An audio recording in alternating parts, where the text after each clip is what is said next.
This sterling flipbook shows you how to install the traverse grab bar.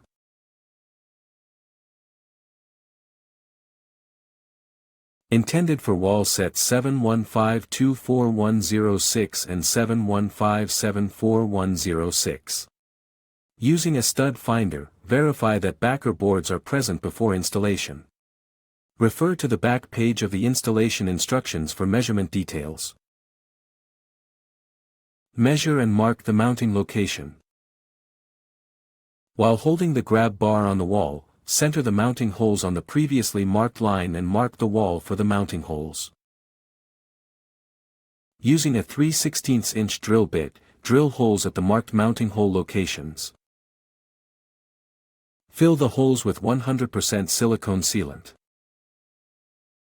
Using a 7/16" wrench, secure the grab bar to the wall using the provided bolts. Thank you for choosing Sterling. Click on the links in the video description to register your product and learn more about the Traverse grab bar.